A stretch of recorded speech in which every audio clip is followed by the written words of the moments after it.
Welcome to the Detective Starborn podcast.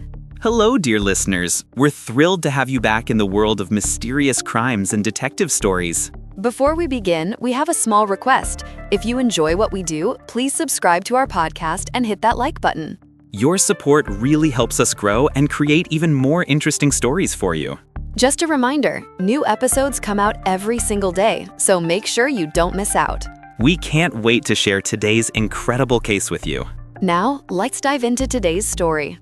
William, tonight we are walking into the mind of a giant, literally and figuratively. I know exactly who you are referring to, Sarah. We are talking about the co-ed killer himself, Edmund Kemper. The one and only. And honestly, William, this case, it sits differently with me than others.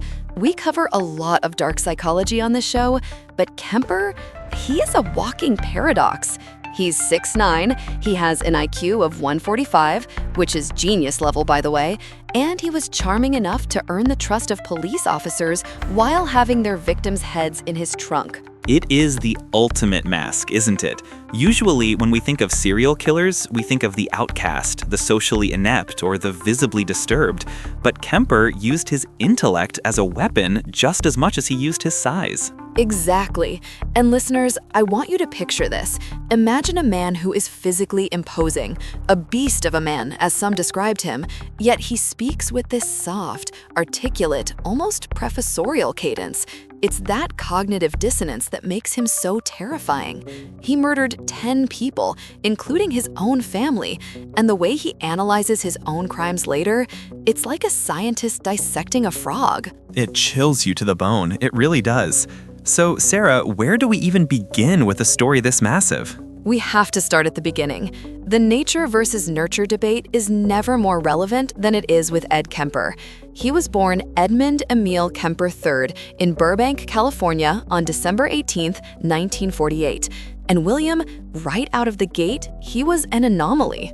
Oh, how so? He weighed 13 pounds at birth. No way, 13 pounds? 13 pounds. Can you imagine? His poor mother. It didn't start well for her physically, and emotionally, the resentment seemed to start almost immediately. He was the middle child, the only son. His mother was Clarnell Kemper, and his father was Edmund Kemper Jr. And the father was a World War II veteran, right? He was. After the war, he actually tested nuclear weapons at the Pacific Proving Grounds before returning to work as an electrician. And this is where the toxic dynamic begins. Clarnell, Ed's mother, was difficult. That's putting it lightly. She constantly complained about her husband's menial job. She was domineering, critical, and just generally unhappy. I read a quote from the father, Edmund Jr., that actually made my jaw drop. He said, and I quote, "Suicide missions in wartime and the atomic bomb testings were nothing compared to living with Clarnell." Stop. He compared living with her to atomic bomb testing? He did. He said she affected him more than 396 days and nights of fighting on the front lines. Wow. That paints a vivid picture, doesn't it? If a war veteran would rather be in a trench than at the dinner table with his wife, you know the home environment is incredibly hostile. And poor little, or rather big, Ed is growing up right in the middle of this war zone. And he wasn't little for long. By age 4, he was already a head taller than all his peers. He was a giant child. A giant baby man, exactly. And sadly, his childhood follows that grim trajectory we see in so many of these cases. The parents had a stormy marriage, obviously, and they separated when Ed was 9, divorcing 4 years later. Now here is the kicker. Ed adored his father. Of course, the father was likely the escape from the mother's tyranny. Precisely. So when the father left, it devastated Ed. He pined for him, but instead of getting to be with his dad, he was stuck with Clarnell. She packed up the kids and moved to Helena, Montana. And William, this is where the nurture part of the argument gets really dark. Clarnell and Ed's sisters essentially used him as a punching bag. Verbal punching bag, right? Relentless berating, belittling him daily. But then Clarnell did something that I think truly broke him. She banished him to the basement. The basement? Like as a punishment? No, as his living quarters. He didn't have a bedroom. She made him live in the unfinished basement because she considered the idea of him sharing a room or even being near his sisters unseemly. Unseemly? That is a loaded word. It implies she was already afraid of him or disgusted by him. It really makes you think, doesn't it? Was she just a cruel woman, or did she see something in him? Because to be fair to Clarnell, and I hate saying that, Ed was displaying some very disturbing behaviors early on. He reportedly loved to rip the heads off his sister's Barbie dolls. Classic early warning sign. And do obscene things with them. And Clarnell knew this. She called him a real weirdo. She was terrified he would hurt his sisters. Okay, so pause. You have a child who is growing rapidly, becoming physically overpowering, showing signs of violence toward inanimate objects. The mother's solution isn't therapy, isn't medical help, it's isolation. Exactly. She trapped a rapidly growing, violent, giant boy in a dark basement. It's like she was incubating the monster she feared. She constantly reminded him of how weird he was, how dangerous he was. It's the self-fulfilling prophecy. If you tell a child they are a monster long enough, eventually they might just decide to prove you right. And prove it he did. Ed struggled socially, which isn't surprising. He was narcissistic, thinking he was smarter than everyone else, which statistically he was, but he couldn't connect. And then we hit the darkest part of the childhood triad: animal cruelty. Yeah, I saw this in the notes. This is tough to talk about. It is. Listeners, trigger warning here for animal abuse. While other kids were playing baseball, Ed was experimenting. He killed 2 family cats. One he strangled and buried. The other, William, he dismembered it and hid the remains in his closet. He even put the cat's head on a sort of altar. That is ritualistic. That's not just curiosity, that is gratification. And his mother found it. Can you imagine finding that in your son's closet? I would be terrified. But again, where was the professional intervention? It was the 50s and 60s. Mental health care wasn't what it is today. Clarnell's reaction was just more shame, more isolation. Ed later said in interviews that he hated his mother, but he also understood her. He said, "I'm going to hell, they're going to heaven." He internalized that he was inherently evil. It's tragic. A 145 IQ child rotting in a basement, convinced he is a demon. And his fantasies were spiraling. By 10, he was thinking about killing. By 12, he had a crush on a teacher. His sister teased him, told him to kiss her, and Ed's response? He said, "If I kiss her, I'd have to kill her." What? Why? It's that possession aspect. In his mind, intimacy and death were already becoming linked. He stalked that teacher, William. He stood outside with a weapon, thinking about doing it.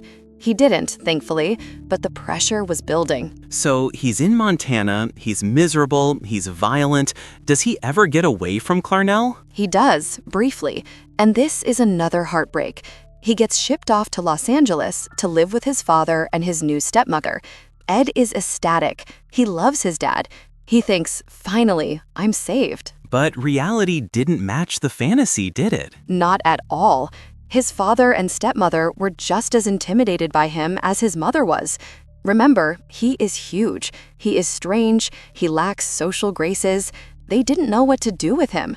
So after a short time, his dad, the hero of his story, rejects him.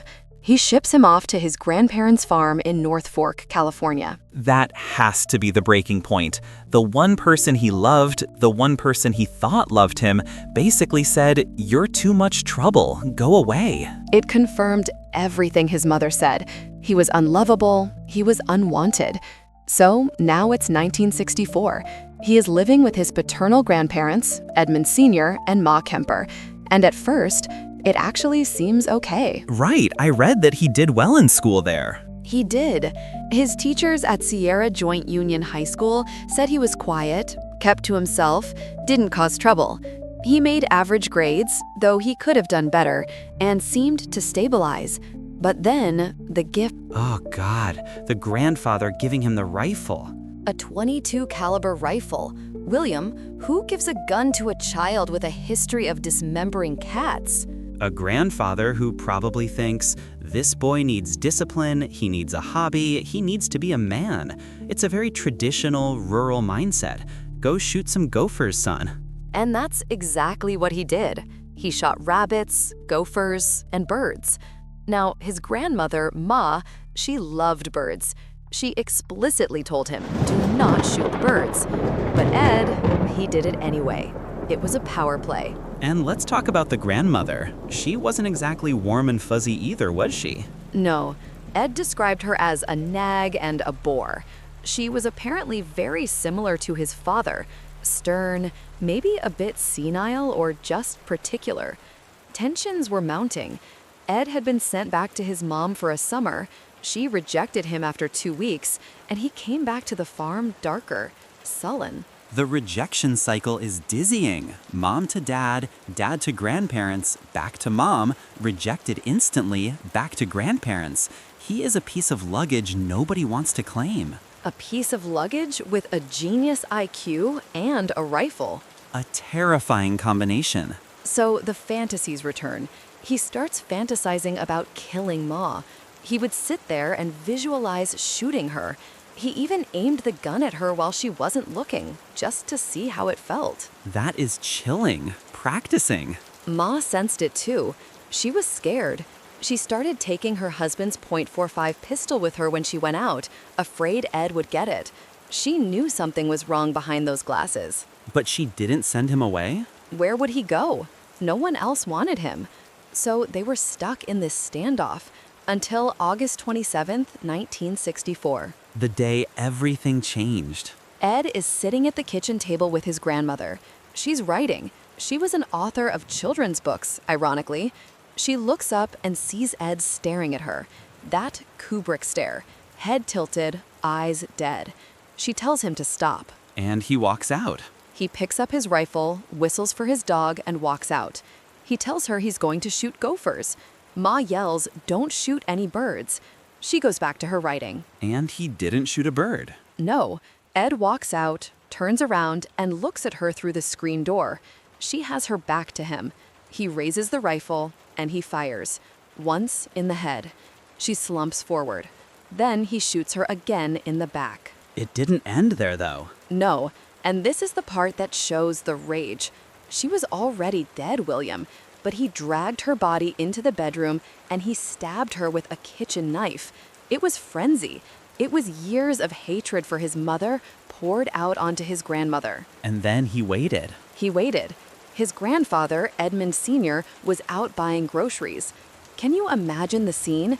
A 15-year-old boy, covered in blood, sitting in a silent house, waiting for his grandfather to come home. That is pure horror movie material. When the grandfather pulled up the driveway, Ed went outside. As the old man was getting out of the truck, Ed shot him in the driveway. And his reasoning for this is what gets me. He claimed it was mercy. Mercy? He told the police he killed his grandfather so the old man wouldn't have to see that his wife had been murdered. He claimed he wanted to spare him the heartbreak. That sounds like a rationalization constructed by a very smart person to hide a very cold impulse. 100%. It's narcissistic altruism. I killed him for his own good. No, Ed, you killed him because he was a witness, or because you wanted to wipe the slate clean. So he's killed them both. What does a 15-year-old do now? Does he run? Does he hide the bodies? He calls his mother. Of course he does. He calls Clarnell in Montana and tells her what he did, and she, probably in shock, tells him to call the police. And surprisingly, he does.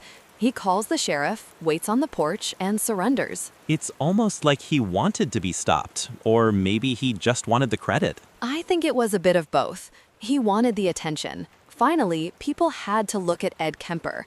Finally, he wasn't just the weird kid in the basement. He was the boy who did. So he is taken into custody. He confesses immediately. Fully transparent. He detailed everything. The courts, obviously, are baffled. He's a child, but he's the size of a grown man, and he's committed a double homicide. The court-appointed psychiatrists diagnose him as paranoid and psychotic. Which seems accurate given the circumstances. The California Youth Authority commits him to Atascadero State Hospital. He enters the facility on December 6, 1964. He wasn't even 16 years old yet. A Tasadero. That is a maximum security facility for the criminally insane. It's a hard place. It is. And for most people, that would be the end of the story. Locked away, key thrown away. But for Ed Kemper, a Tasadero wasn't a prison. It was a university. A university of crime? Exactly. Remember that 145 IQ? Ed realized very quickly that to survive and to eventually get out, he needed to play the game. He took extensive psychological tests, but he didn't just take them, he studied them. He learned what the correct answers were. He learned the language of therapy. So he was manipulating the doctors? He was running circles around them. He was so cooperative, so eager to help, that they eventually let him work in the psychology lab. He was administering tests to other patients. You are kidding. The inmate is running the asylum? Essentially, he became the star pupil. He worked hard to appear recovered. He mimicked empathy. He mimicked remorse. But privately, he was learning from the other inmates. He was surrounded by rapists and murderers, and they would swap stories. Like a workshop. Here is where I went wrong. Here is how I got caught. Exactly. Ed was taking notes. He realized that the other criminals were caught because they were impulsive, or they left witnesses, or they attacked people they knew. He filed all that information away in that massive brain of his. He was refining his fantasies, making them perfect. It's terrifying to think about. He's sitting there, seemingly a model patient, a gentle giant, helping the doctors, but inside he's constructing the blueprint for a serial killer. And the system ate it up. They thought they had cured him. They saw a polite, intelligent young man who made a terrible mistake as a child, but had grown out of it. Grown out of double homicide? That seems optimistic. It was the 60s. There was a lot of optimism about rehabilitation. Ed even claimed a religious conversion to seal the deal. He became a devout Christian. The ultimate disguise. So, on December 18th, 1969, his 21st birthday, Edmund Kemper was released. Just like that? He killed 2 people, spent 5 years in a hospital, and then he's just free? Free as a bird. His record was sealed because he was a juvenile. He walked out into the world with a clean slate, a genius IQ, and a head full of violent fantasies that had been marinating for 5 years. And where did they send him? Please tell me they didn't send him back to his mother. William, against the strong recommendation of his doctors, the youth authority released him into the custody of Clarnell Kemper. No. Yes, they sent the boy who murdered his grandparents because of his hatred for his mother right back to the mother he hated. That is, negligence doesn't even cover it. It's putting a lit match back into a box of dynamite. It really is. And Clarnell hadn't changed. She was living in Santa Cruz now, working at the university. She was still bitter, still abusive.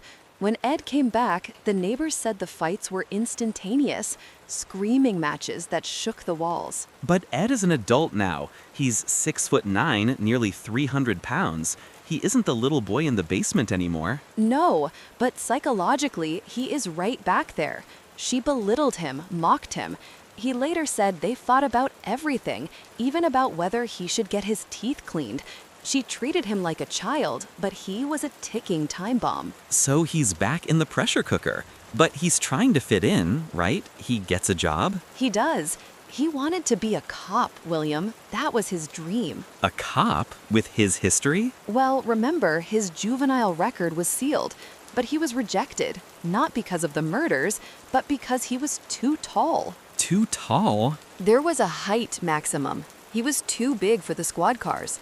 Can you imagine the irony? The only thing stopping a double murderer from joining the police force was his height. That is absurd. So, rejected by the police, living with the mother from hell, what does he do?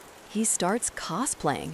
He buys a motorcycle. He hangs out at a bar called the Jury Room, which was a cop bar. He befriended the local police. They loved him. They called him Big Ed.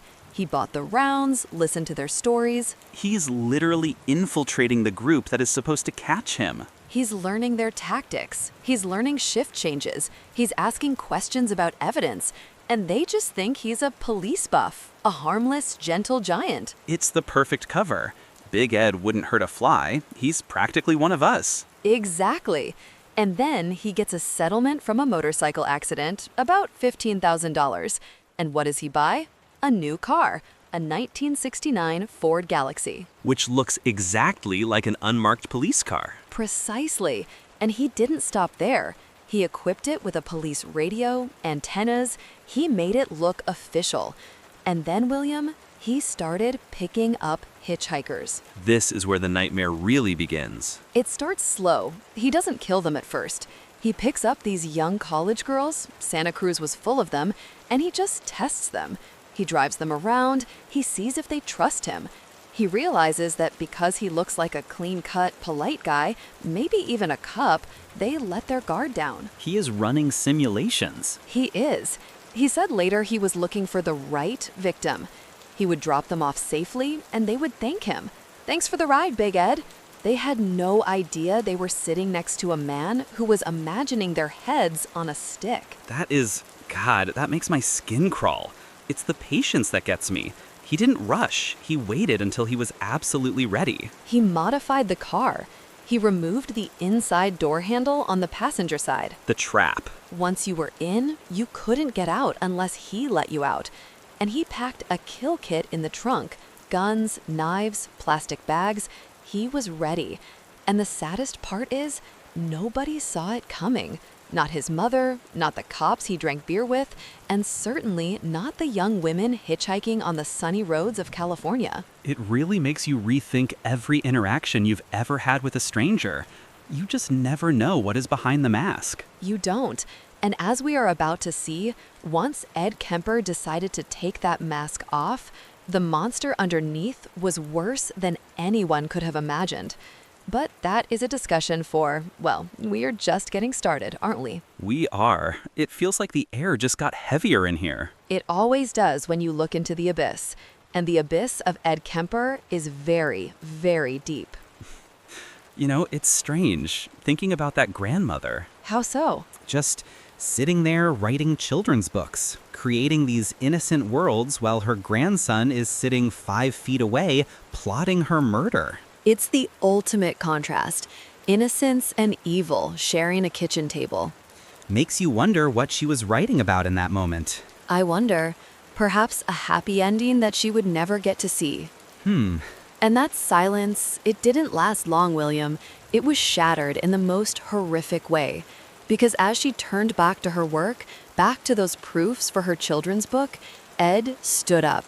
He walked out the door with his dog, whistling. Can you imagine the coldness of that? Just whistling. It sends a chill down my spine. It's so casual, like he's just going for a walk. Exactly. He told her he was going to shoot gophers, but he didn't go to the fields. He turned around, looked through the screen door at his grandmother's back, raised that .22 rifle, and he fired. Oh, God. He shot her in the head, and when she slumped over onto the table, onto her writing, he shot her again in the back. But that wasn't enough for the rage he was feeling. He went inside and stabbed her repeatedly. It was a frenzy. It's that overflow of aggression we talked about. It wasn't just about ending her life. It was about obliterating the source of his annoyance. It was. And then he did something that really highlights his compartmentalization. He wrapped her head in a towel and dragged her into the bedroom. He cleaned up the scene, and then he waited. For his grandfather. For his grandfather. Keir Sr. came home from grocery shopping a few minutes later, and as the old man was unloading the truck, completely unaware that his wife was dead inside, Ed shot him in the back of the head. Just executed him in the driveway. Yes, and here is where the psychology gets incredibly twisted. When Ed was questioned later, do you know what he said his reasoning was for killing his grandfather? I can only guess it's some twisted logic. He called it mercy. Mercy? He said he killed him to protect him from seeing his dead wife. He thought his grandfather would have a heart attack if he saw the carnage, so he decided to just save him the trouble and kill him first. Wow, that is the height of narcissism, isn't it? Framing a murder as an act of altruism. I did it for him. That is chilling, Sarah. It completely removes the victim's agency. It really does. It's him playing God. He decides who lives, who dies, and why. And then panic set in. But not the kind of panic you or I would have. It was practical. He knew he couldn't hide 2 bodies on a farm forever, so he called his mother in Montana. He called Clarnell, the woman who hated him? The very same. He told her what he'd done. And Clarnell, in a rare moment of practical advice, told him to call the sheriff. And surprisingly, he did. He waited for them to arrive. It's almost like he wanted the credit, or at least he wanted the transition to the next phase of his life. I think you're right. He was taken into custody, confessed to everything, and diagnosed as paranoid and psychotic. No surprise there. The California Youth Authority committed him to Atascadero State Hospital in December 1964. He wasn't even 16 yet. Atascadero. That's a heavy name in the history of criminal psychology. It's supposed to be a place of healing, but for someone like Ed... For Ed, it wasn't a hospital, William. It was a university. A university of crime. Precisely.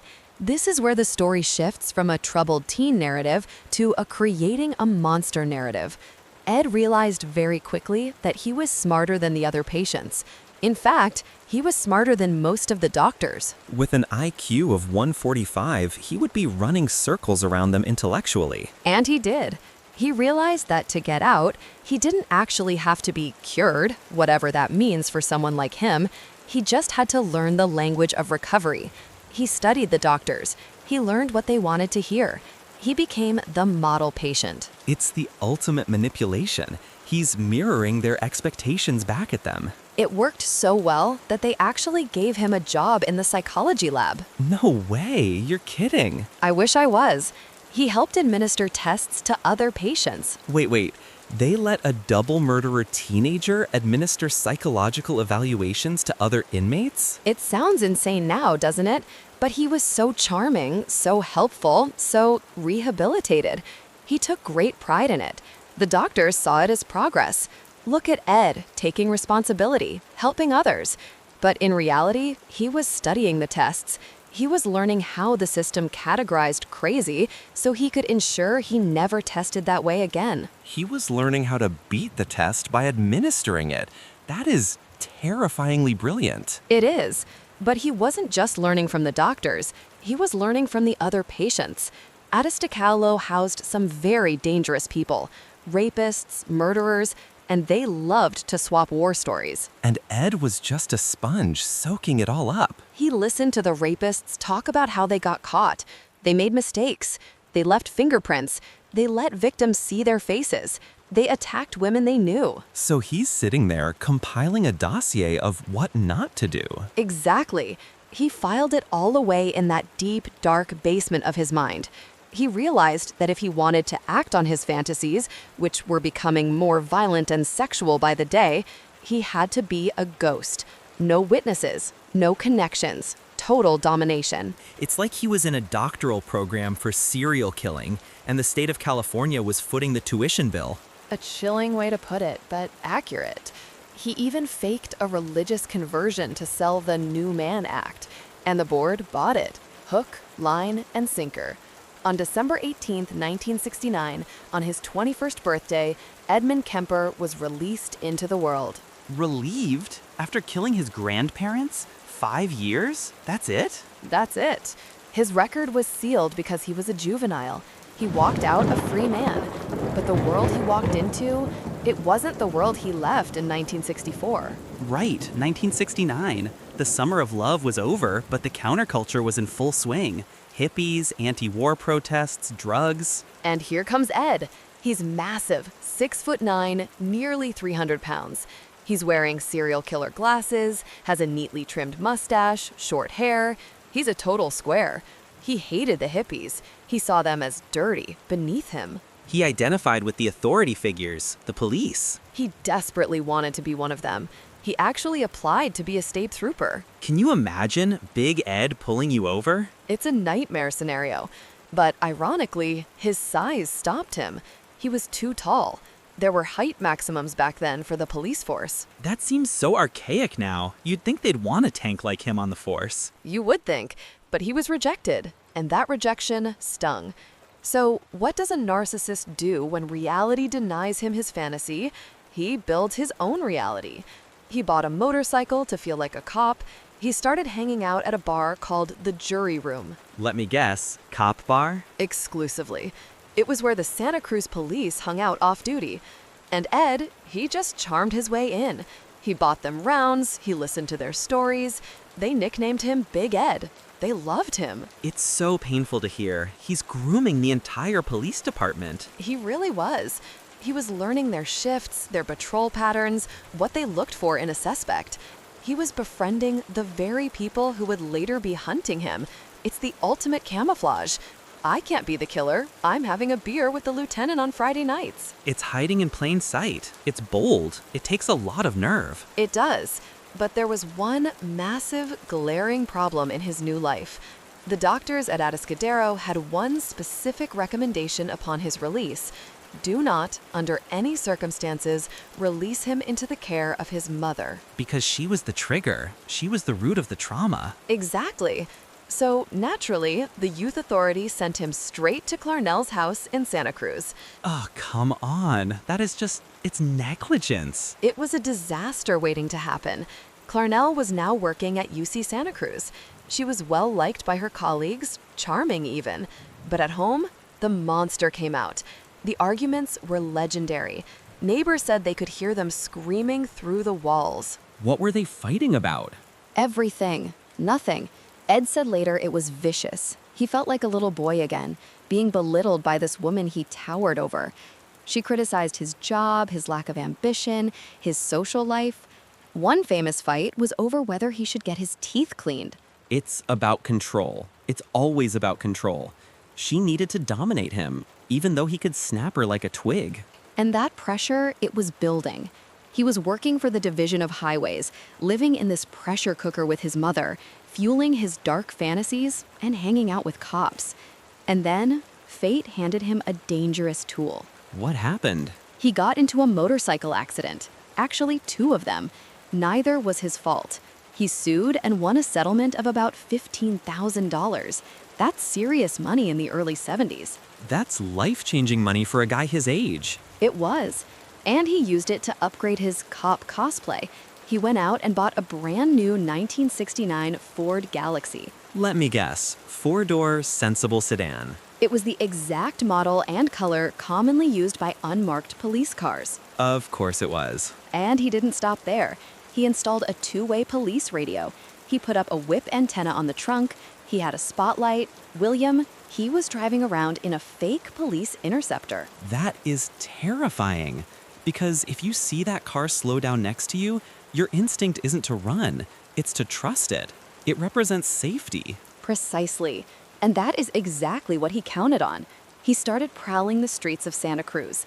And this is where the practice began. Practice? You mean he didn't start killing immediately? No, he was disciplined. Remember, he's an organized killer. He picked up hitchhikers, dozens of them, hundreds maybe, young women, college students. And he just drove them? He drove them to their destinations. He was polite, he was charming, but the whole time, he was testing them. He was seeing if they would get in the car. He was analyzing their reactions to his size, to the car, and in his mind, he was running simulations. He was fantasizing about killing them while they were sitting right next to him. Right next to him. Can you imagine? Being a young girl, getting a ride from this polite giant, thinking, wow, what a nice guy, while he is vividly imagining where he would dump your body? It makes my skin crawl. It's so predatory.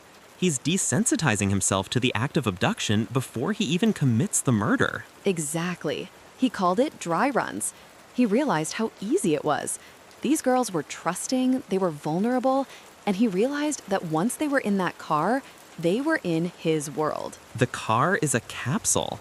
Once the door closes, the outside world is gone. And he made sure of that. Once he felt comfortable, he made a modification to the Ford Galaxy. He took the inner door handle off the passenger side door. Oh, God. And he stored it in the glove box. So once you got in, you couldn't get out unless he let you out. That's the trap snapping shut. It brings to mind that scene in Skara, doesn't it? The helplessness. You pull on the handle and nothing happens, and the driver just smiles. It's the ultimate power imbalance. So he has the car, he has the money, he has the training from Atascadero, and he has the rage from living with his mother. The fuse is lit. The fuse was burning fast, and the hitchhiking culture of the 70s, it was basically serving victims up on a silver platter. Everyone hitchhiked. It was seen as communal, friendly. Ass, gas, or grass, right? Exactly. Nobody thought about monsters in Ford Galaxies, but Ed, he was ready. After a year of these practice runs, the urge became too strong to ignore. The fantasy wasn't enough anymore. He needed the reality. When did the dam finally break? May 7th, 1972. Two friends, Marianne and Anita, students at Fresno State. They were hitchhiking to Stanford. Just two smart, bright young women with their whole lives ahead of them. They were looking for a ride. And Ed rolled up. He rolled up. He looked safe. He looked like a gentle giant, maybe even an off-duty cop. So they got in. And that was the point of no return. It was. He drove them for an hour, chatting, being Big Ed, but he knew the roads better than they did. He worked for the highway department, remember? He knew every secluded turnout, every blind curve. He navigated them to a wooded area near Alameda. Did they suspect anything? Not until it was too late. He just casually mentioned he'd gone the wrong way and needed to turn around. He pulled off the road, and then the mask came off. The shift from Big Ed to the co-ed killer. In an instant, he pulled a gun from under his seat. He later said he practiced that move hundreds of times. Launched it out, he called it. He forced Anita into the trunk. Can you imagine the terror for Marianne, seeing her friend locked away? Isolation. He separated them to control them. He handcuffed Marianne, laid her face down in the back seat, and put a plastic bag over her head. He tried to strangle her with the cloth, but she fought. She bit through the bag. The cloth snapped. She was fighting for her life. She was, and that frustrated him. So he stopped playing games. He pulled out a knife, and he stabbed her over and over. And then he slashed her throat. It's just senseless brutality. It is. And remember, Anita is in the trunk. She can hear this. Oh God, I didn't even think of that. She's trapped in the dark, hearing her friend being murdered just a few feet away. It's the stuff of nightmares. He went back to the trunk, opened it, and he didn't show any mercy there either. He stabbed Anita. He silenced them both. And then, William, he did something that defines his pathology. What? He closed the trunk with the bodies inside, and he just drove around. Drove around? Like he was running errands. He had two dead women in his car, and he was just thinking, deciding what to do next. He eventually went back to his apartment. He brought Marianne's body. Into the apartment he shared, or was he alone? He had a roommate at the time, but the roommate was gone. He brought her in, undressed her, and dissected her. And he beheaded Anita. It's escalating so fast, from practice runs to dismemberment in one leap. It shows how long he had been fantasizing about this. He knew exactly what he wanted to do. He buried Marianne's remains, but he kept the heads. He later dumped them in a ravine. But for a while, he possessed them. That was the goal. Possession. They become mine. That's what he said later, right? Exactly. If they are objects, they can't leave him. They can't reject him like his mother does. They can't look down on him. They are his. And with the heads found, did the police connect the dots? Marianne's head was found in August. Anita was never found. But here's the tragedy of the era. The Bay Area in the early 70s, there were runaways, drug overdoses, people moving around constantly. Two missing girls didn't set off the alarm bells it would today. And certainly nobody was looking at the polite guy who buys drinks for the cops at the jury room. No, He was invisible. He was Big Ed. And because he wasn't caught, because he got away with it so cleanly, he felt invincible. The hunger wasn't satiated, William. It was just whetted. He had a taste for it now. He did. And he continued to prowl. September 14th, 1972, a 15-year-old girl named Aiko. She was just trying to get to dance class. Her bus was late. Oh no, a 15-year-old, just a kid. A child. She was worried about being late for ballet. She put her thumb out, and there was the Ford Galaxy. There was the smiling giant. Did she get in? She did, but Aiko was sharp. She sensed something was wrong quickly. She saw the gun, she panicked. But Ed, he used his intellect again. He didn't scream, he didn't hit her immediately. He lied. What did he say? He told her the gun was for himself. He played the suicidal, depressed sad sack. Don't worry, I'm just going to hurt myself. Just stay quiet and you'll be fine. Weaponizing her empathy, using her own kindness against her to keep her compliant. It's despicable. He drove her into the mountains, he taped her mouth shut, and he strangled her. But he didn't just use a rope or a cloth. He used his hands, his thumb and index finger in her nostrils. That is intimate in the worst possible way. It's absolute domination, snuffing out a life with your bare hands. And then the ritual repeated. The trunk, the driving around, but this time he stopped at a bar. With her in the trunk? With her in the trunk.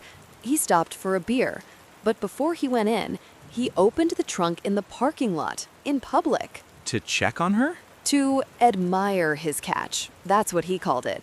Like a fisherman with a prize bass. He stood there, looking at this dead child, feeling triumphant. Then he closed the lid, went inside, and had a beer with the locals. Probably chatted with some cops. The duality is impossible to comprehend. The monster in the parking lot and the drinking buddy at the bar, separated by a wooden door and 5 minutes. It's the mask, William. We keep coming back to the mask. It was welded to his face at this point. He went home to his mother's house that night. He brought Aiko's body into his room. With his mother in the house? Yes, it's an act of supreme rebellion and risk. He's doing the most forbidden thing possible right under the nose of the person he hates the most. He dissected her. He disposed of the parts. And the police? Still nothing. They had no leads. None. But bodies started popping up. Other killers were active in the area. Herbert Mullen was operating around the same time. The Bay Area was in chaos. Fear was gripping the community. But nobody looked at Ed. Which only emboldened him. Exactly. In January 1973, he escalated his arsenal. He bought a .22 caliber automatic pistol. Now, remember, he's a convicted felon. He murdered his grandparents. He shouldn't be able to buy a pack of gum without a background check, let alone a gun. But the systems weren't connected back then. They weren't. He walked in, bought the gun, and walked out. He was afraid the police might catch on to the illegal firearm, but the urge to hunt was stronger than the fear of getting caught. He's spiraling. The cooling off periods are getting shorter? They are. It was months between the first two attacks. Now he's out again in January. He picked up Cindy, a student at Cabrillo College. He shot her, brought her back to his mother's duplex. Again, into the house? Into the house. He dissected her in the bathtub. And this detail, this is the one that really shows you how much this was about his mother. He buried Cindy's severed head in the backyard. Okay. He positioned it so it was facing upwards, looking directly up at his mother's bedroom window. That is metaphorical and literal haunting. He wants his victims to watch her, or he wants the secret to be right under her nose. Both. It's a private joke. I have killed right here, and you don't even know it. It gave him a sense of superiority over her. You think I'm a loser? I'm the most dangerous man in California, and I'm buried in your garden. It's a power play. He's winning the argument that they aren't even having out loud. Precisely. But this time, he got a scare. Cindy's body was found within 24 hours. He realized he was getting sloppy. He was throwing remains off cliffs, but not hiding them well enough. Did that stop him? For about a month. But the pressure at home was boiling over. On February 5th, 1973, he had a massive fight with Clarnell, just a blowout. He stormed out of the house, vibrating with rage. He needed to kill. It wasn't about sex or possession anymore. It was about venting that nuclear anger. And the students were terrified at this point, right? They were. The campus had issued warnings. Only get into cars with university stickers. A safety measure. A flimsy one. Ed's mother worked at the university, so Ed, being the problem solver he was, just got a sticker. Of course he did. He slapped it on the Ford Galaxy and drove onto campus. He was a wolf in sheep's clothing, wearing a literal badge of safety. And that night, he found Rosalind and Alice. 2 girls again. 2 girls. He picked up Rosalind first, then stopped for Alice. Alice saw the sticker, saw another girl in the car, and thought, this is safe. It's the social proof. If she's safe, I'm safe. And that assumption cost them their lives. He didn't even stop the car this time. He just executed them while driving. He distracted Rosalind, shot her, then turned on Alice in the back seat. It was chaotic, brutal. And messy. Shooting inside a car. It was. He had to finish Alice off outside of town. He transferred the bodies to the trunk, stopped for gas, William, and then went back to his mother's house. To hide the evidence? No. He told his mom he was going out for cigarettes. He just needed to check in, maintain the alibi. Then he went back out to the car, on the street, and beheaded them. Right there. On the street? In front of the duplex. It was dark, late at night, but the brazenness of it. He was losing control. Or maybe he just didn't care anymore. He brought the heads inside, he removed the bullets to hide ballistics evidence. He was frantic, but still thinking like a criminal. He's teetering on the edge of getting caught. He has to know this can't go on forever. I think deep down, he knew the end was coming, but he had one final task to complete, the main event, so to speak. All of these girls, the co-eds, the hitchhikers, they were just stand-ins. Proxies. Proxies for the real target. The woman he had been mentally killing since he was a child in the basement. Clarnell. It was Easter weekend, April 1973. The tension in the house was unbearable, and Ed decided it was time. He waited until she was asleep, 5:15 a.m. The house was quiet. The witching hour. He went to the kitchen. He didn't get a gun. He got a hammer. Personal. Extremely. He walked into her bedroom. He stood over her, this woman who had dominated his entire existence, and he brought the hammer down. One strike. One strike. And then the knife. He cut her throat. He beheaded her. And then, William, he did something so grotesque, so symbolic, it almost defies belief. The voice box. The larynx. He cut it out, and he tried to shove it down the garbage disposal. Ugh, God. But it wouldn't go down. The machine spat it back out. And Ed, he just laughed. He said it was appropriate because, in his words, she would never shut up. Even in death, she was stubborn. Even in death. But now he was alone in the house. The monster had killed its creator. But he wasn't done. He had to cover his tracks. Or maybe he just wanted one more audience member for his twisted finale. What did he do? He decided that if his mother was found dead, the police would suspect him immediately. But if someone else was found dead maybe it would look like a robbery gone wrong. So he picked up the phone, and he called his mother's best friend, Sarah. He invited her over? Surprise dinner for Mom, that's what he said. And Sarah, unsuspecting, loyal friend that she was, said she was on her way. He's setting the stage for the final act. He is. And as he sat there, in that house of horrors, waiting for the doorbell to ring, I wonder if he felt relief, or if he felt empty. I think for men like Ed, the emptiness is the only thing that's real. The violence is just a way to try and fill it. And that hole was never going to be filled. Not by the co-eds, not by his mother, not by anything. Sarah arrived at the door, and the moment she stepped inside, the trap snapped shut one last time. And the road trip begins. The road trip to the end of the line. But we'll get to that, because what happens, the murders, the confession, the trial, the tapes, That is where we truly see inside the mind of the beast. It makes you wonder, doesn't it? If he hadn't made that call, if he hadn't decided to end it, how long could he have kept going? With that car, with that badge, with that mask, I think he could have gone on forever. And that is the most terrifying thought of all. It is. It sends a shiver down your spine, doesn't it? The idea that the monster was so well camouflaged that he had to literally wave a flag to be seen. But he didn't keep going.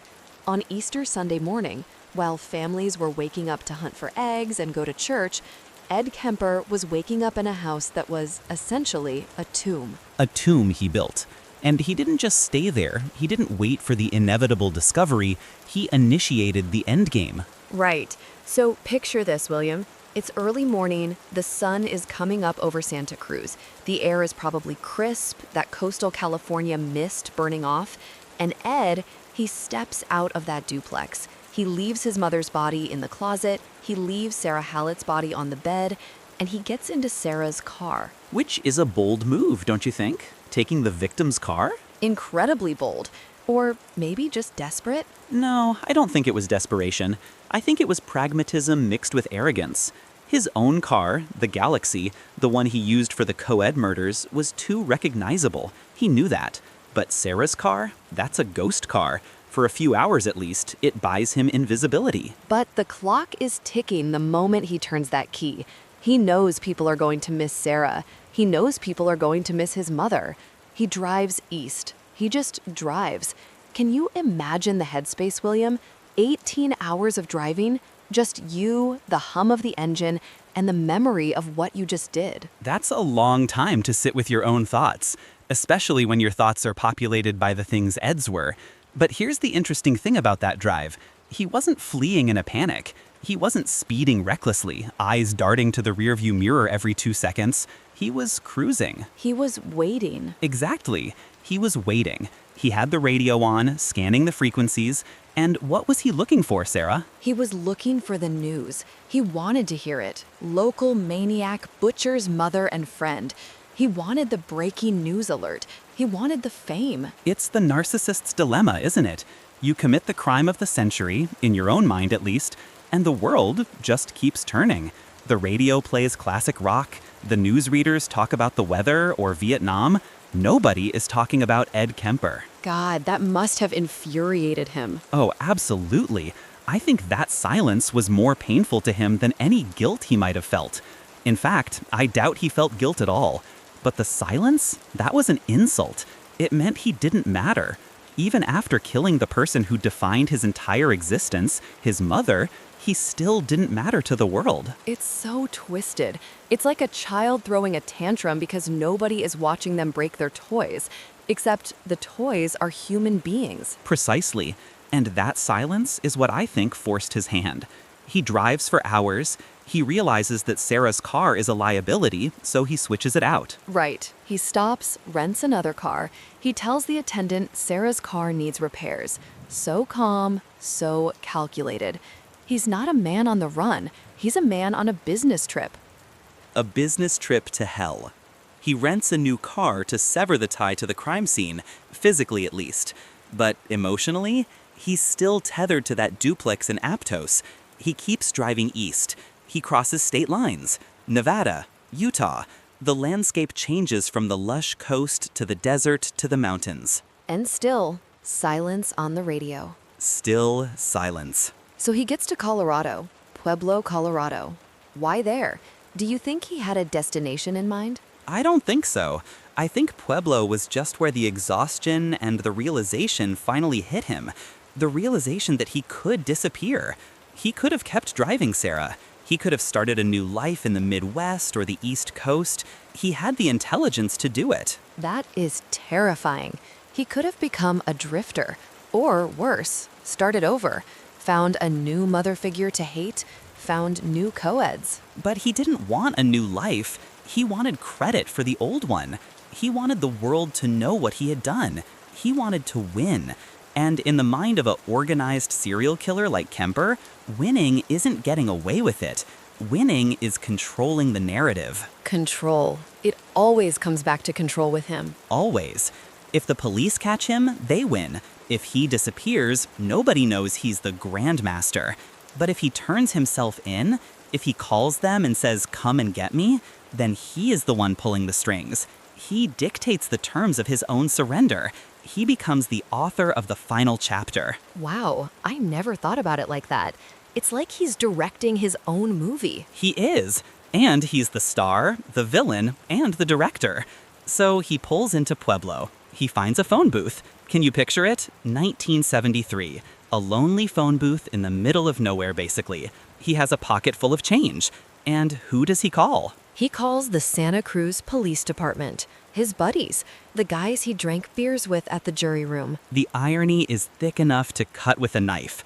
He calls the very men who were supposed to be hunting him. And what happens? They don't believe him. They don't believe him. That has to be the most humiliating moment for a serial killer. Hello, I'm the co-ed killer. I just killed my mother. And the cop on the other end is probably like, "Yeah, sure, Big Ed. Go home, you're drunk." Stop pranking us, Ed. I mean, can you imagine? He's trying to confess to heinous crimes, and he has to convince them he's serious. It speaks volumes about how good his mask was. They saw him as this gentle giant, this Big Ed, the wannabe cop. The idea that he was the monster terrorizing the coast was just incompatible with their reality. It's cognitive dissonance in real time. He had to call multiple times. He had to give them details. He had to basically walk them through the logic of why he was the killer. "Guys, I'm in Pueblo. I have the bodies. Go check the house." And finally, they take him seriously. They tell him to stay put. And he does. He just waits. He sits in his car or by the booth, and he waits for the cavalry to arrive. He surrendered his freedom to gain his notoriety. That was the trade. So the Santa Cruz detectives fly out to Colorado. And when they get there, the floodgates open. The dam breaks. You know, usually interrogations are a battle of wills. The cops trying to extract information, the suspect denying, deflecting, lawyering up. With Kemper, it was a monologue. You just yapped. That's what the document said, and it's so true. He wouldn't stop talking.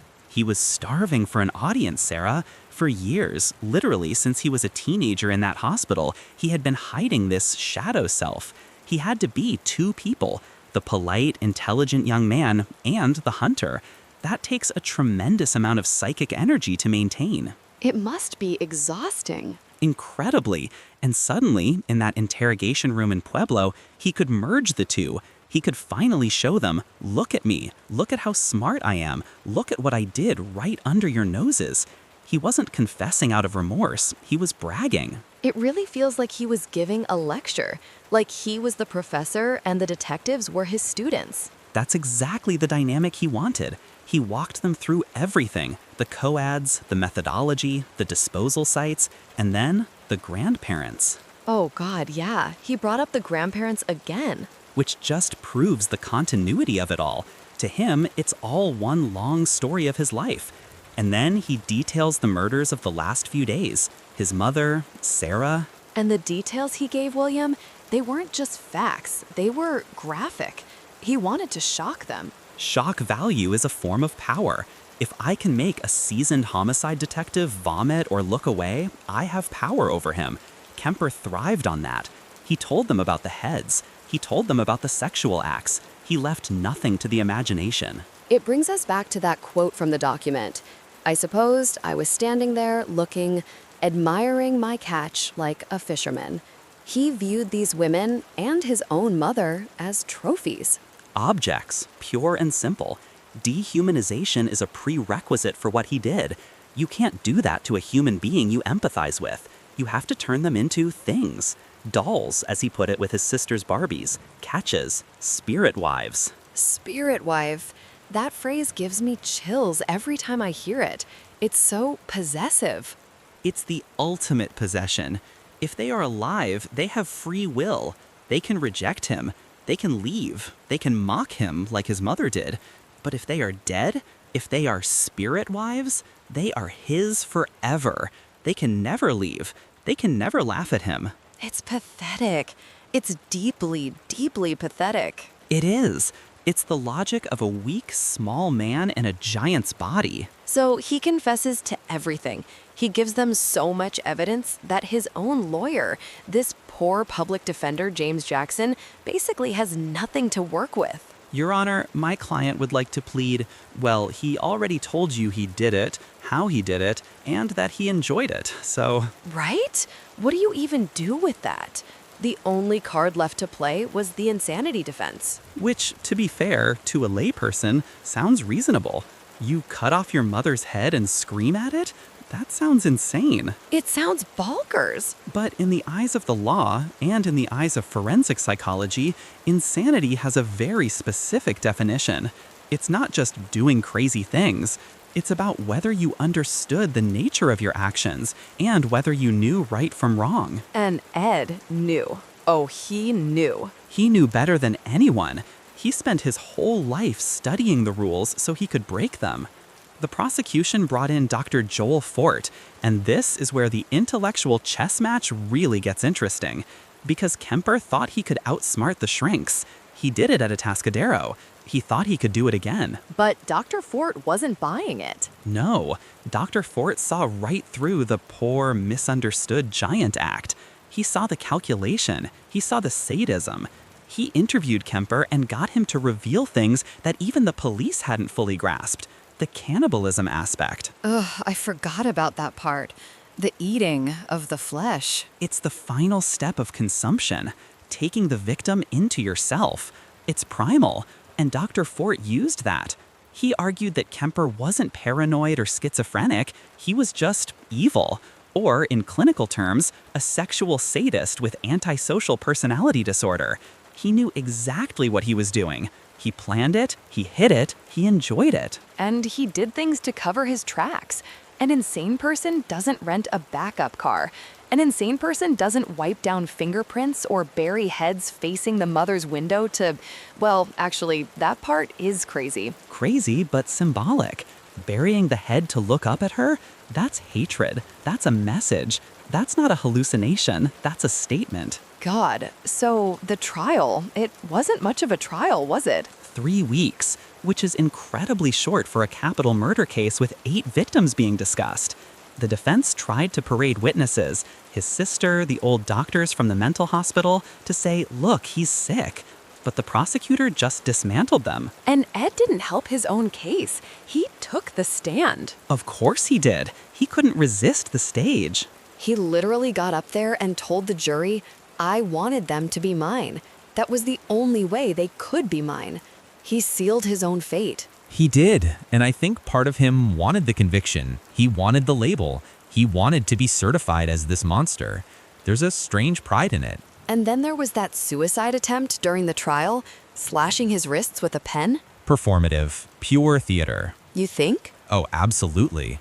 If a man like Ed Kemper wants to die, he dies. He knows anatomy. He's strong enough to snap his own neck if he really wanted to. Scratching at his wrists with a ballpoint pen in the middle of a courtroom, that's a cry for attention, not a cry for death. He wanted the jury to look at him. He wanted the cameras to flash. Look at me, I'm so tortured. Exactly. I'm the victim here. It's classic manipulation. But the jury, bless them, they didn't buy it. 5 hours. That's all it took. 5 hours to deliberate on 8 counts of first-degree murder. They probably spent 4 of those hours just eating lunch. It was an open and shut case. Guilty on all counts. And Ed's reaction? I wasn't surprised.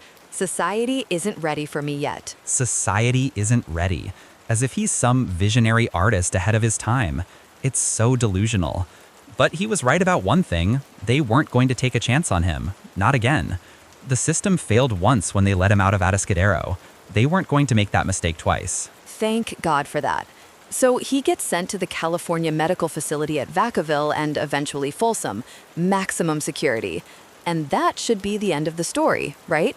The door clangs shut, fade to black. In a normal story, yes. But with Ed, prison was just the beginning of his second career. His career as a celebrity? A muse? A consultant, a teacher. It's so weird to think about. He becomes the model prisoner again, just like he was as a teenager. He knows how to thrive in institutions. It's where he feels safe. It's structured. There are rules. And there are people who want to listen to him. And boy, did people want to listen. This is where we get into the Mindhunter territory. The FBI comes knocking. Robert Ressler, John Douglas, the pioneers of criminal profiling. They realized they had a unique resource sitting in a cell in California.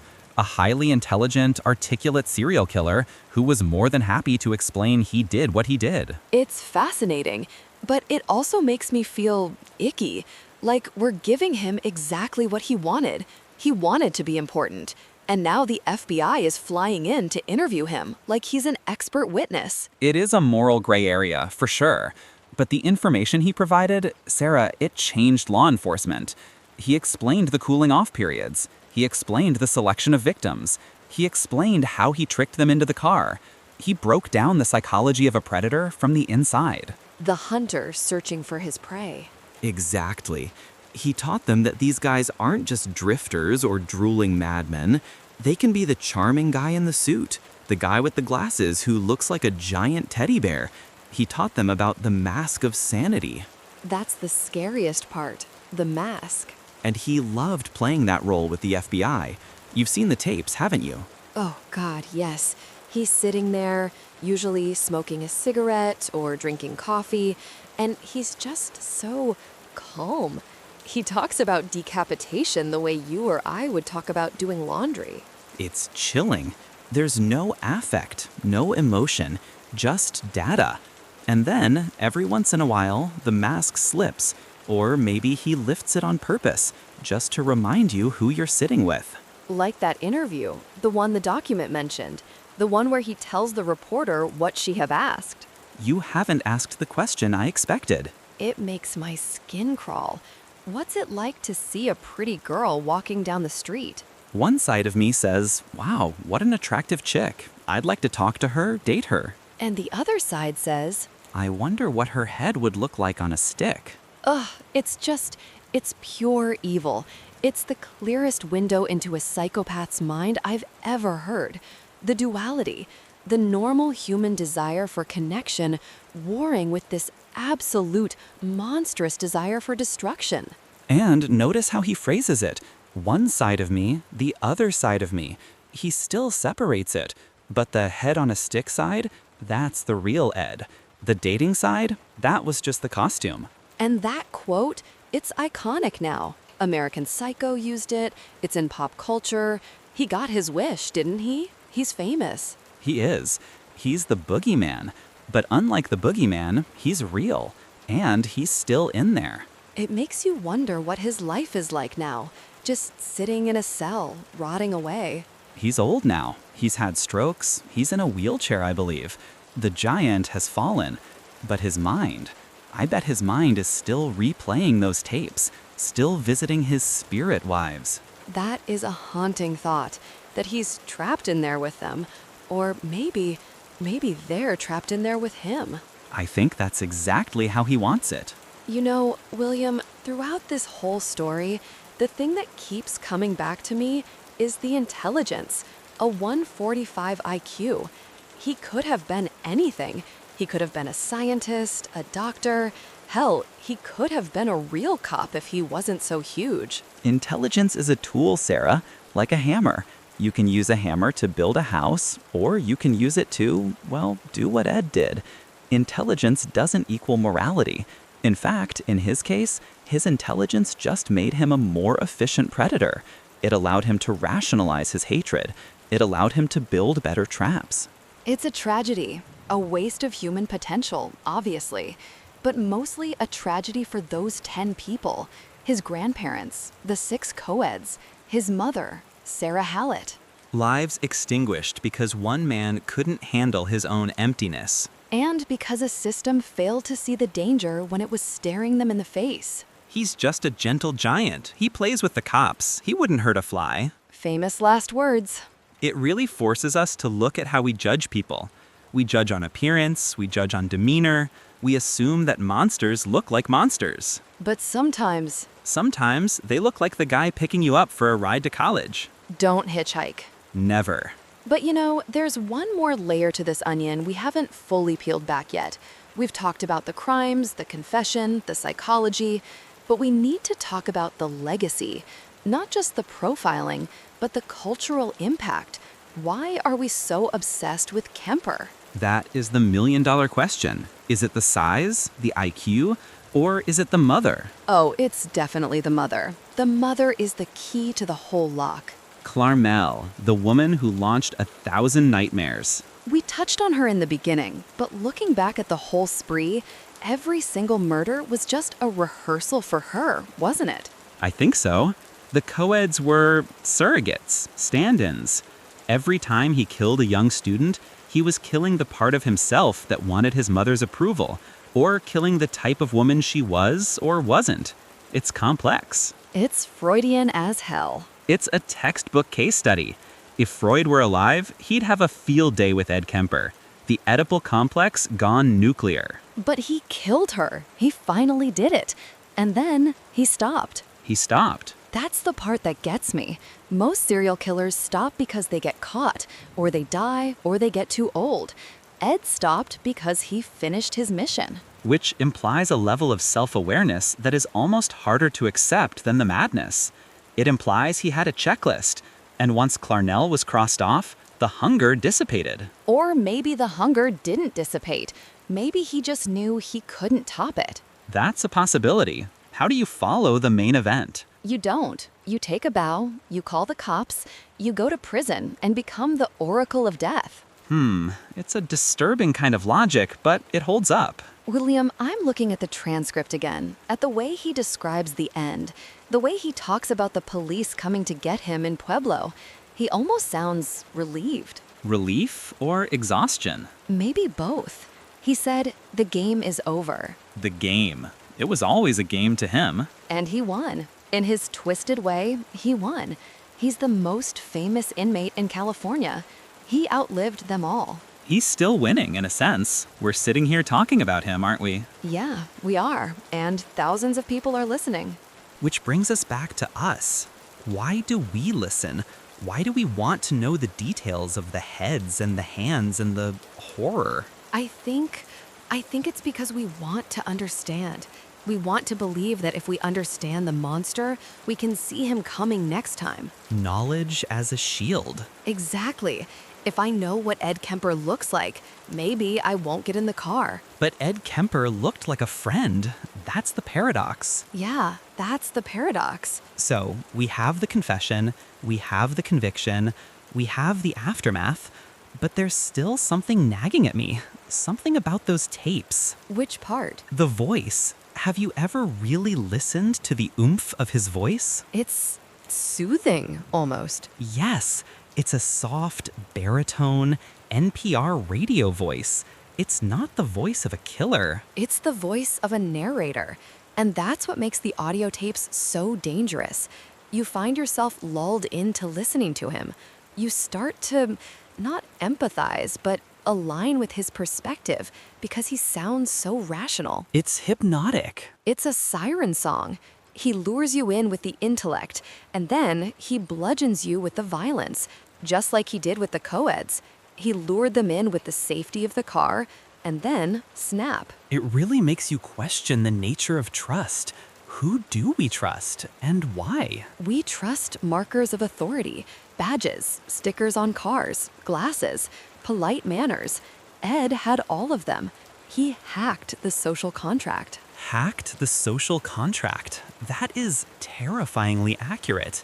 He found the bugs in our operating system and exploited them. And he's still teaching us about those bugs today, from his wheelchair in Folsom. It's a heavy weight, isn't it? Knowing this kind of darkness exists. It is. But shining a light on it, that's all we can do. Yeah, shine a light. And maybe, just maybe, learn to lock the doors a little tighter. Or check the passenger door handle before you get in. Absolutely. Always check the handle. You know, there's one more detail about the Pueblo arrest that I find fascinating. When the officers arrived, he was polite. He put his hands up. He didn't fight. He didn't run. Of course not. The performance was just moving to Act 3. The trial phase. And what a performance it was. It wasn't just a trial, William. It was the Edmund Kemper show. He finally had the captive audience he had always wanted, and it started way before he even stepped into a courtroom. It started the second he picked up that phone in Pueblo. Right, the marathon confession. You have to remember, he called the Santa Cruz police people he knew, people he drank with at the jury room bar. Can you imagine picking up that phone? I can't. I really can't. You pick up the line expecting a tip or maybe just a check-in, and it's Big Ed, the friendly giant who buys you rounds. And he's saying, "Hey, you know those murders you can't solve, the co-eds? My mom? That was me." And they didn't believe him. That's the wildest part. They thought he was prank calling them. They thought he was drunk. He literally had to convince them to come arrest him. That speaks volumes about his mask, doesn't it? It was so perfect that even when he took it off, people thought, "Nah, put it back on it. You're joking." Exactly. But once they arrived in Pueblo, the mask was gone, and the floodgates opened. The source document mentions that he just yapped, and that is the perfect word for it. He didn't just confess, he gave a masterclass on his own crimes. He gave them everything, every detail, every gruesome specific. It wasn't a confession born out of guilt, William. It was bragging. He was showing off his work. Admiring his catch, as he put it earlier. Ugh, don't remind me. But yes, and when they brought him back to California, he didn't lawyer up and stay quiet. He took them on a tour. He led investigators to the disposal sites. He pointed out exactly where he left the heads, the hands. It's chilling. It puts his defense attorney in an impossible position. Imagine being James Jackson, his public defender. You walk into the room and your client has already provided a signed, audio-recorded, video-verified roadmap to his own guilt. So, Ed, how about we plead the fifth? Too late. I already told them about the vocal cords in the garbage disposal. Exactly. There was no defense. None. The only card they had left to play was the insanity plea. They had to prove that this man was so broken, so detached from reality, that he couldn't be held responsible. Which, looking at his history, the grandparents, the cats, the heads in the closet, you might think, okay, yeah, that's a solid argument. This guy is clearly not operating on the same frequency as the rest of the human race. But that's the trap, and that's what the trial exposed. Being evil isn't the same as being insane. Not in the eyes of the law, and apparently not in the eyes of Dr. Joel Fort. The prosecution's witness. Right. Dr. Fort did a deep dive. He went back to the Atascadero days, he looked at the diagnoses, and his conclusion was devastating for the defense.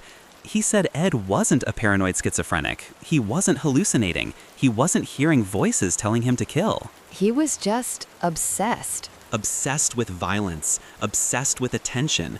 Dr. Fort argued that Ed knew exactly what he was doing. He planned it, he covered his tracks, he manipulated the police. An insane person doesn't spend a year refining their kill car with a rigged door handle. That's the organized killer profile we talked about. It's calculated, it's lucid. And honestly, that makes it so much scarier. If he's crazy, you can almost dismiss it as a glitch in the brain. But if he's sane, if he chose this, then he's a monster, a fully realized, conscious monster. And he proved Dr. Fort's point about attention-seeking right in the middle of the trial. Did you see the bit about the ballpoint pen? oh my god, yes, the suicide attempt. If you can call it that. He slashed his wrists with a ballpoint pen in the courtroom. With a pen? Come on, he's a giant. He knows how to kill. If Ed Kemper wanted to die, he would be dead. That was theater. Pure theater. Just another scene in the Edmund Kemper show. He wanted the jury to look at him. He wanted the gasps. But it didn't work. It just made him look unstable, sure, but also manipulative. And then he took the stand. Yeah, this is rare, Sarah.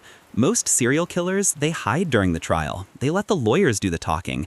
They don't want to expose themselves.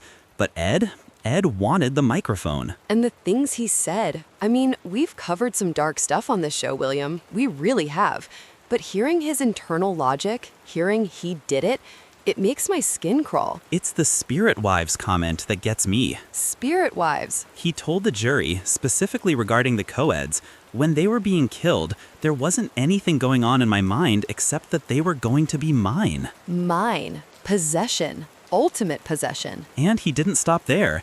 He said the only way they could be mine was to kill them. And then he talked about the cannibalism. I really wish he hadn't. I know, it's horrific. But he said he ate parts of them to make them a part of him. He believed that by consuming them, they stayed with him forever. They became his spirit wives. It's this twisted, lonely logic. He was so isolated, so incapable of a normal human connection, probably because of his mother, probably because of his own nature, that the only way he could guarantee someone wouldn't leave him was to end them. It goes back to the cats. The cats, yes! He brought that up on the stand too. He said he killed the family cats because they showed more affection to his sisters than to him. So by killing them, he took them. They became his. It's childish jealousy mixed with godlike violence. If I can't have you, nobody can. And if I kill you, I have you forever. It's heartbreaking for the victims, obviously, but it's also just so pathetic. He's this massive man, terrified of rejection. Pathetic is the right word. But then you pivot to the mother, and the pathetic nature disappears, and it's just pure, concentrated rage. The testimony about Clarnell, I think that was the nail in the coffin for any sympathy the jury might have had. He didn't just kill her. We talked about the hammer. We talked about the throat slashing. But on the stand, he told them what happened. The head on the shelf? He cut off her head. He put it on a shelf, and he screamed at it for an hour.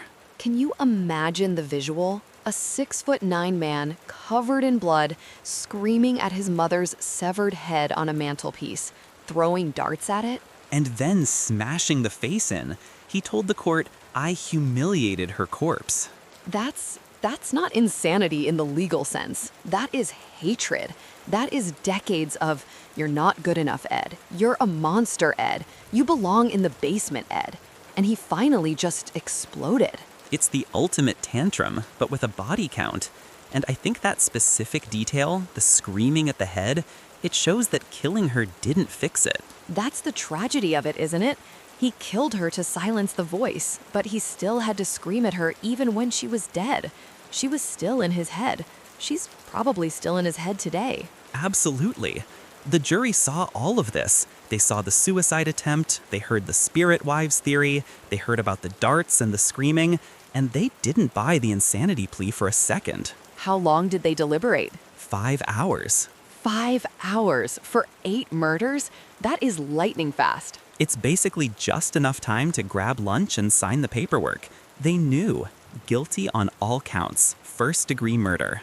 And Ed's reaction? Was he devastated? Was he relieved? He was Edmund Kemper. He was arrogant. He made a statement after the verdict that is just so classic him. He said, I really wasn't surprised. Society just isn't ready for that yet. Society isn't ready. As if he's some avant-garde artist and we're just too Philistine to understand his masterpiece. Exactly. He said, 10 or 20 years from now, they would have found me insane, but they're not going to take a chance. No, Ed, it's not that we aren't ready. It's that we know the difference between sick and evil. And you are both, but you knew what you were doing. He really thought he was ahead of his time, like he was a pioneer of psychology. And honestly, in a dark, twisted way, he kind of became one, just not in the way he thought. What do you mean? Well, he gets sent away. First to Vacaville, then to Folsom. Life sentence. He's locked up. The streets are safe. But Ed Kemper didn't stop talking. Oh no, he loves the sound of his own voice too much for that. He realized that his unique perspective, his genius IQ, his introspection, was a commodity. He became the star pupil of the FBI. Right, this is the Mindhunter connection. Yes, if you've seen the show, and like the document says, if you haven't, you really should, the actor Cameron Britton is terrifyingly accurate. But the real Ed Kemper sat down with agents, like Robert Ressler. And John Douglas. Right. They were trying to build the behavioral science unit. They were trying to understand serial killers, a term that didn't even really exist back then. And who better to teach them than the man who hacked the system? It's ironic. He wanted to be a cop so bad. He wanted to be a trooper. He was too big. But in prison, he basically became a consultant for the FBI. He finally got to be on the team. He thrived on it. He did interviews. He did satellite broadcasts with John Wayne Gacy. Can you imagine that Zoom call? Hey, John, how's the clown business? Good, Ed, how's the headhunting? Lord, it's a nightmare convention. It really is. But Ed was always the articulate one. Gacy was a liar. Bundy was a narcissist who denied everything until the end. But Ed would look you in the eye and tell you exactly how it felt to kill someone. And he'd use big academic words to do it. Which makes him so much more dangerous in a way. He charms you. He draws you in. You start thinking, wow, he's so insightful. He's so polite. And then he drops a line that reminds you he's a predator. There's a specific interview mentioned in the file, and I think this sums up Edmund Kemper better than anything else. It's the head on a stick interview. Oh God, I know this one. I got chills just reading it in the notes. The reporter is wrapping up. They think they've got the story. And Ed, being Ed, has to control the narrative. He has to have the last word. He says, "You haven't asked the question I expected." And the reporter asks, what question? And Ed says, "What is it like to have sex with a dead body? What does it feel like to sit on your living room couch and look over and see two decapitated girls' heads on the arm of the couch?" It's the casualness of it. Two heads on the arm of the couch, like they're throw pillows. And he answers his own question. He says, the first time, it makes you sick to your stomach. But then he talks about the duality. And this is the part that haunts me. What do you think now when you see a pretty girl walking down the street? One side of me says, wow, what an attractive chick. I'd like to talk to her, date her. And the other side of me says, I wonder how her head would look on a stick. It's pure evil. There is no rehabilitation for that. There is no cure for wondering what a woman's head looks like on a stick. It's a glimpse into the abyss, and he offers it up with a smile. It's that quote from, right? Patrick Bateman uses it. Yeah, although Bateman misquotes it slightly, attributing it to Ed Gein in the movie, but it was Kemper. It was absolutely Kemper. And it fits perfectly because it's about that mask slipping, the handsome, polite exterior, and the absolute rot underneath. I wonder what her head would look like on a stick. It's so visceral.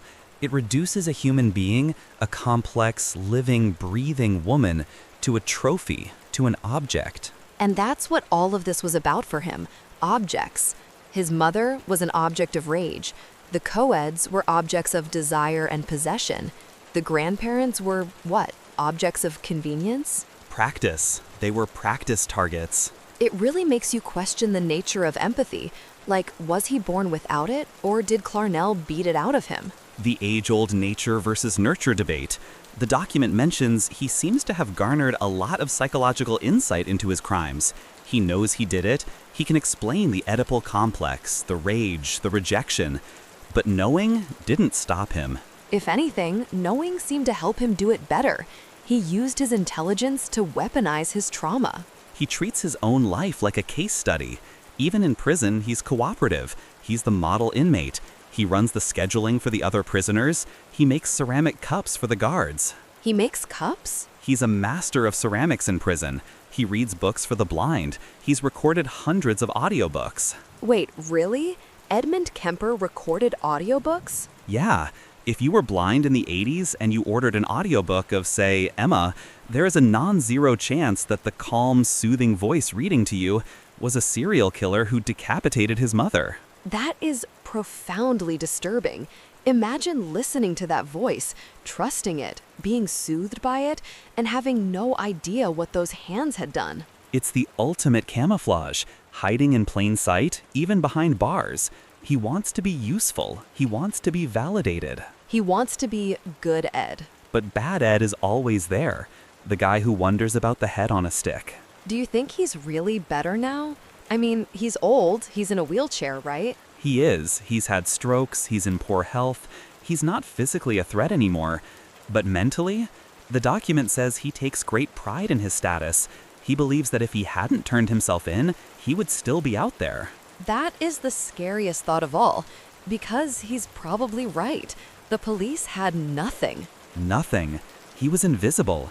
He was the guy fixing the roads, the guy drinking with the cops. He was the gentle giant. If he hadn't had that meltdown, if he hadn't decided, okay, I'm done now, we might be talking about the Santa Cruz Strangler as an unsolved mystery. We absolutely would be. And that brings up the question of control. Ed always talks about losing control, the berserk rage, the turning himself in. That was the ultimate act of control. He decided when the game was over. He didn't let the cops win. He didn't let them catch him. He handed himself over on a silver platter. Here I am. I win. Exactly. I win because I decided to stop. It's a power trip, even in surrender. It's exhausting just trying to wrap your head around that level of narcissism.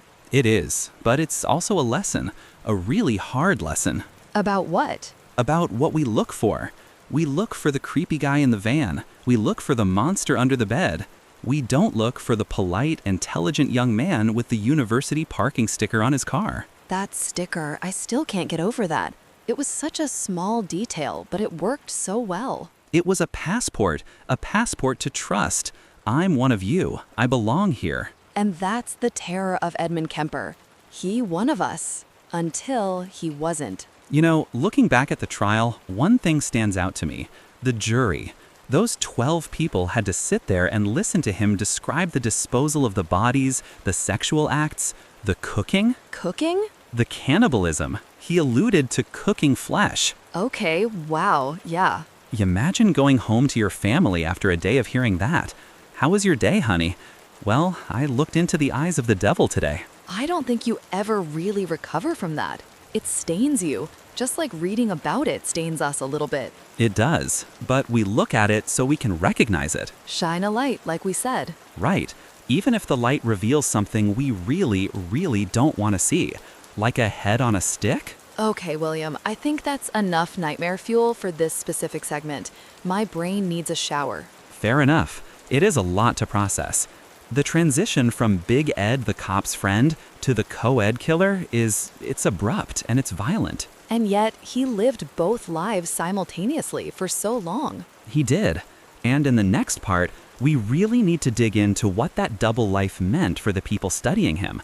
Because Ed didn't just fade away in prison, he became a textbook, literally. The FBI. The FBI, the profiling, the legacy. He changed the way law enforcement looks at murder. So he got what he wanted. He became a cop, sort of. In the darkest, most twisted way possible, yes.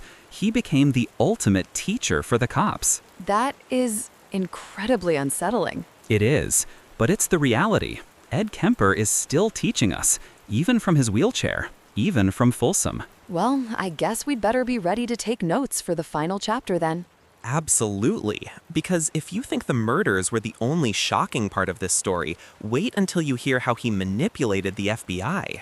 I can't wait. And also, I'm dreading it. That's the nature of the beast, Sarah. It really is. So he became a research subject, but not a passive one, an active participant. Exactly. And honestly, Sarah, this is where the story shifts from a standard police procedural into something psychological, something almost cinematic. Because Ed Kemper wasn't just sitting in a cell rotting away, he was thriving. But before we get to the FBI and the legacy, we have to look at how he actually got put away. Because remember, he turned himself in. Right, he called them from the phone booth in Pueblo. He did, and when he was finally extradited back to California, he didn't stop talking. He gave this marathon confession.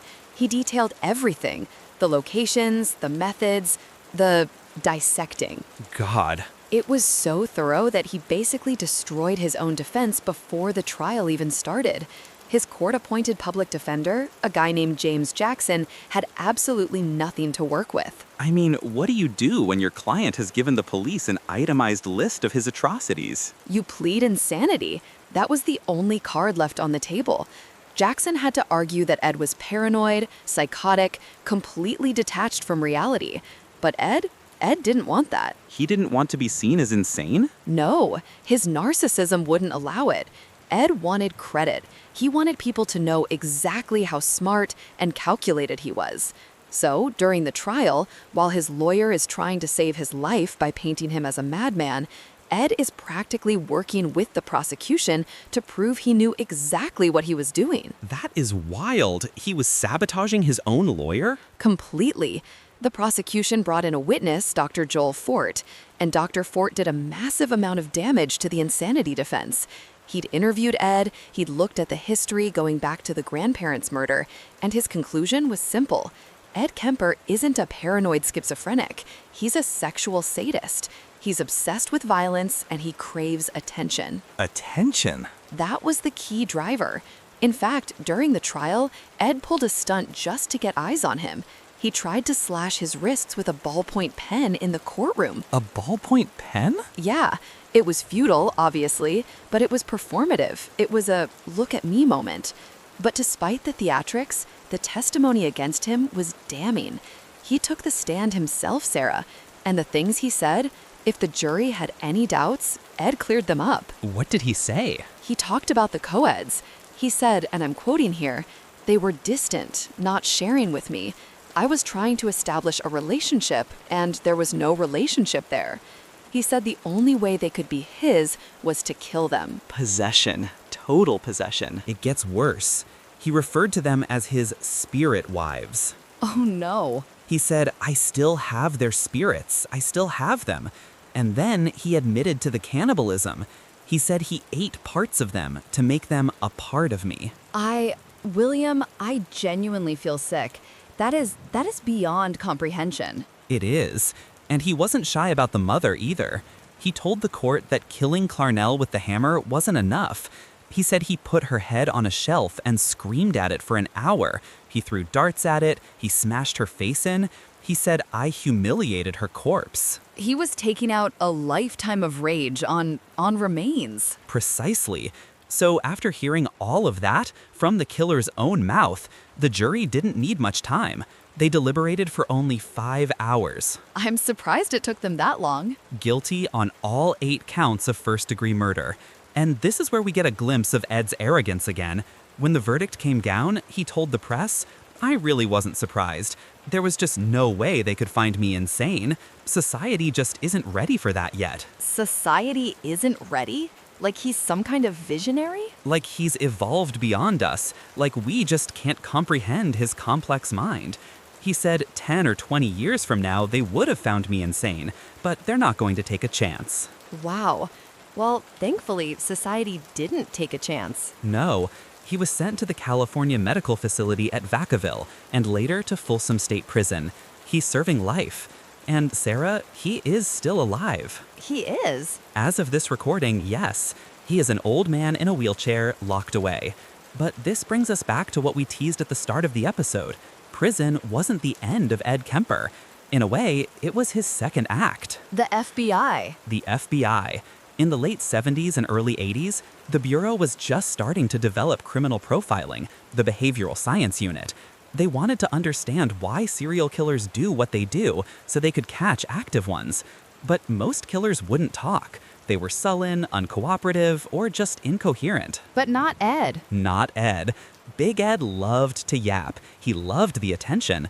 He sat down with agents like Robert Ressler and John Douglas, the guys the show is based on, and he treated it like a seminar. He broke down his methodology, how he hunted, how he lured women, how he used his nice guy persona to disarm them. I've seen that show. Wow. Oh, it's incredible, isn't it? The actor who plays him, Cameron Britton, it is terrifying.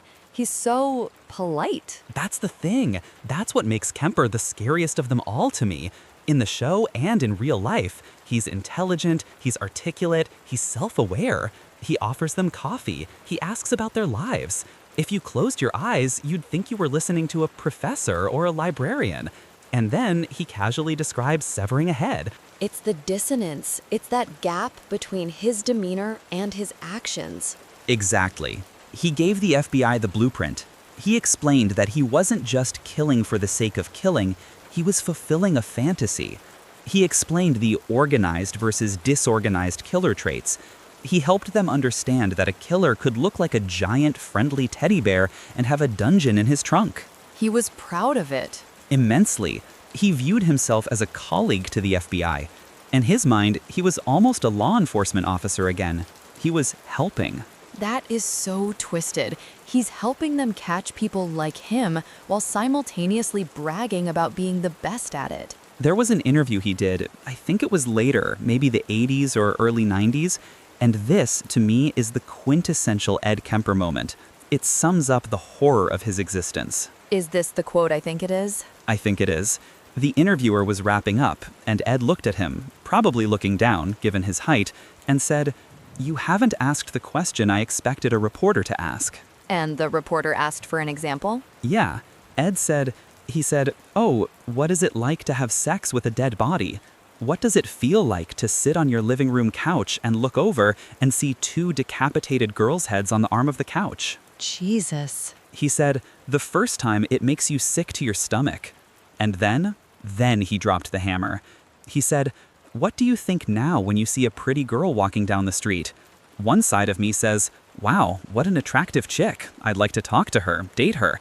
And the other side of me says, I wonder how her head would look on a stick." That gave me actual chills, William. Head on a stick. It's the duality, the attractive chick and the head on a stick.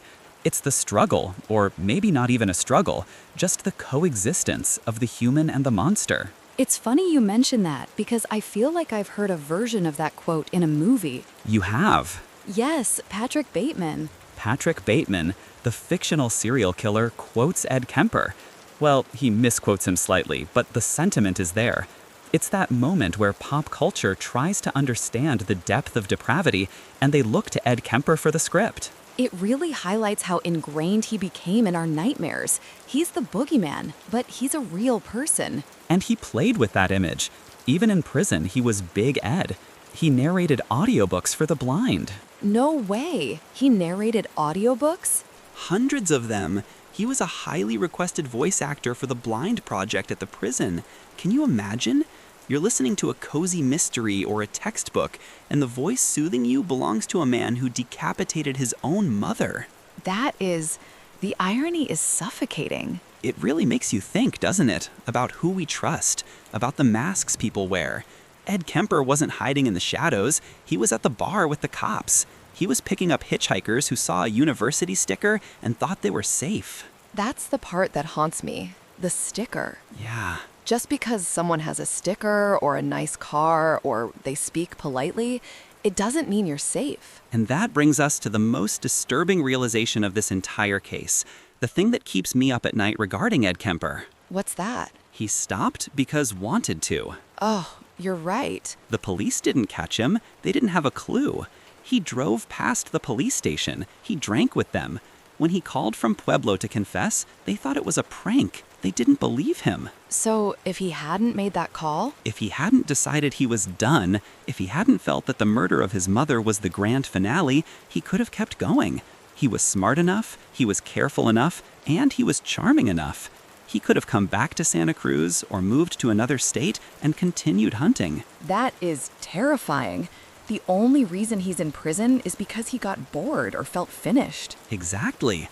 It's a chilling example of what happens when a dangerous mind learns to hide in plain sight. He was a monster, Sarah, a literal giant monster, but he didn't look like one until it was too late. You know, we cover a lot of cases on this show. We talk about a lot of bad people, but there is something about Ed Kemper, the intelligence mixed with the brutality, that feels different. It's the calculation. It's the fact that he treated murder like a science project. And the waste. I mean, obviously the waste of the victims' lives, Marianne, Anita, Aiko, Cindy, Rosalind, Alice, his grandparents, his mother, Sarah Hylett, those are 10 people who should be alive. But also him. He had an IQ of 145.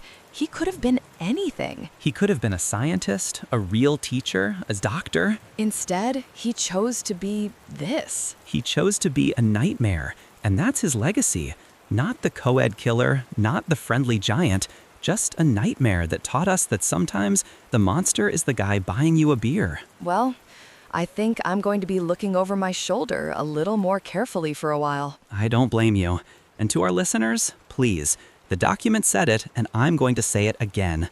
Do not hitchhike. Seriously, just don't do it. We want you safe. We want you here for the next story. Absolutely.